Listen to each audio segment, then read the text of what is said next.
Alors voilà, dans Illustrator, vous allez faire Fichier, Ouvrir, File, Open, et vous allez chercher dans le dossier que vous avez rapatrié du serveur l'image cdb-image-03.jpg. Open. Et voilà.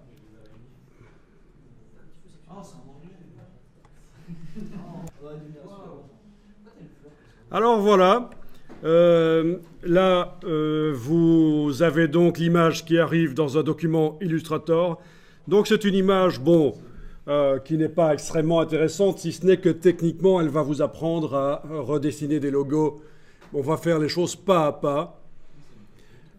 Mais avant tout, il faut que je vous dise que là, vous avez ouvert l'image en faisant Fichier, Ouvrir, et Illustrator, c'est un logiciel qui traite des vecteurs.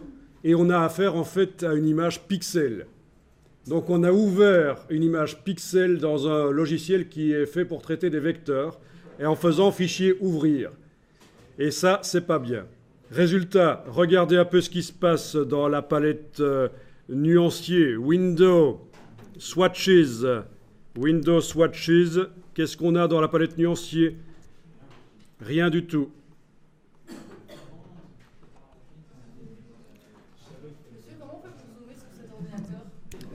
Ok, donc la palette Swatches, la palette nuancier est vide. Même chose pour la palette des formes. Vous pouvez les regarder dans Windows, Brushes, c'est vide. Pourquoi? Parce qu'on a démarré d'un document que Illustrator nous a rapidement fait là pour pouvoir nous montrer l'image. Mais normalement, quand on fait un nouveau document dans Illustrator, on démarre d'un document modèle qui contient déjà plein de nuances, plein de brushes, plein de symboles, etc. Et ce n'est pas le cas ici.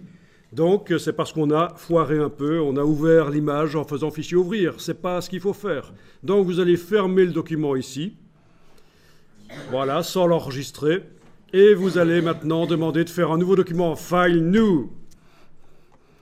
Et dans la boîte qui s'ouvre, vous avez les différents modèles de départ de Illustrator. Donc, modèles pour le print, le web, les appareils comme les smartphones, les tablettes, vidéofilms, etc. On va prendre pour le print. Mais attention ici. Au départ de ce modèle qui est là, on va faire un petit changement dans les paramètres avancés. Vous allez choisir RGB à la place de CMYK, à la place de CMJN. Parce que même si on veut faire un document pour l'impression, on a intérêt à le démarrer en RGB. Parce que votre document va peut-être aussi être affiché sur un écran, sur une tablette. Et là, on aura des couleurs affichables bien vives. Je vais vous expliquer le principe ici, comme ça vous allez bien comprendre. Donc vous faites un document de type RGB, c'est indiqué là. Mais la licorne, on va l'amener dedans. Par contre, on peut déjà constater que dans le menu Windows Brushes, on a dans la palette des brushes. Dans le Windows Swatches, la palette fenêtre nuancier, on a plein de nuances qui sont là, parce qu'on a démarré d'un document modèle, le document print, qui contient tout ça. Donc c'est déjà une différence majeure par rapport à ce qu'on avait avant, c'est bien ça. Dans les symboles aussi, autant démarrer d'un document qui contient déjà plein de choses, c'est quand même plus pratique. Bien. Alors, la licorne en question, qui n'en est pas une, mais c'est pas grave, eh bien, il faut l'amener dans le document en faisant File, Place, Fichier, Importer. Et vous allez chercher l'image. Voilà. Elle est dans le curseur, il faut faire un cliquer-glisser pour déterminer la dimension. Et voilà. Alors on va enregistrer le document dans un dossier. Donc vous pouvez enregistrer ça dans un dossier que je vais appeler redessiner un logo. Ça c'est le nom du dossier.